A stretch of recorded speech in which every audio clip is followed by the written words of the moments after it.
Ay naku, bigla pang umulan. Buti na lang, pauwi na ako. Oh, may tumatawag ah. Hello? Hello po? Sino po ito? Ay po kuya, ako po yung tindera na pinagpaludan nyo kanina.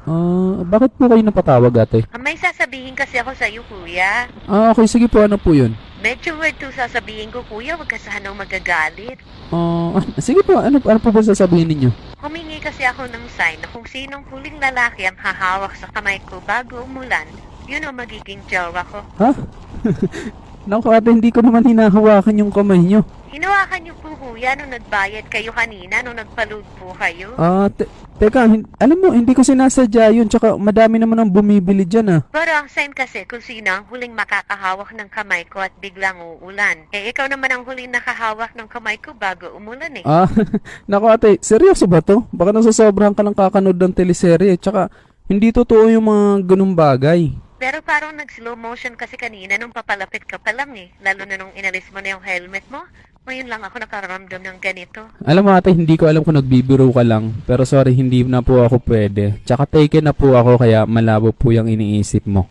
Wala namang problema sa akin kuya kahit taken ka na.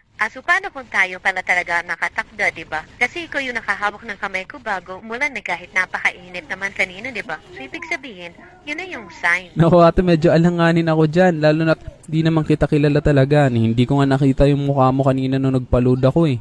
Kaya sa iba na lang po, pasensya na po talaga. Dito ka naman ata palagi dumadaan eh, kaya pwede mo na ako makita. Baka magbago ang isip mo pag makita mo ako. Alam mo kasi matagal na akong single, mga 2 years na. Kaya nanunungkot na talaga ako. 2 years? Medyo matagal-tagal na nga po ah. Bakit po ba kayo naghiwalay? Nagsawa na kasi sa akin. Ginamit lang ako ng ginamit. Binigay ko naman lahat, pati motor, mga pyesa, lahat ng kailangang i-upgrade sa motor niya, binigay ko. Kada nag-rides, pinapayagan ko, binibigyan ko ng panggasolina. Lahat ng gusto niya, binigay ko. Pero ayun, iniwan pa rin ako. Nakakalungkot naman pala. Ibig sabihin, user pala yung ex mo ate. Oo nga eh. Anyway, wag mo na akong tawaging ate. Annalyn na lang. Okay, sige. Annalyn pala yung pangalan mo. Pag may time ka, daan ka naman dito para mas magkakilala pa tayo. Pwede naman. Ayan, at pag kailangan mo ng load, magsabi ka lang, ililibre kita ng load. Tsaka pag nagugutom ka, daan ka lang dito sa tindahan ko anytime.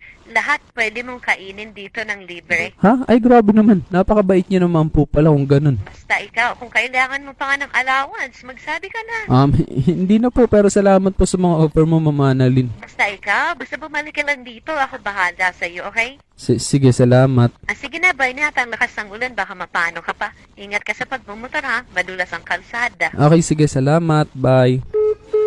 Grabe naman yun, parang napaka-desperada ata niya para magkasyota. Pero mukhang okay yung offer niya. Libre load, pati pang gas, at pwede ko pa daw kainin kahit anong paninda niya.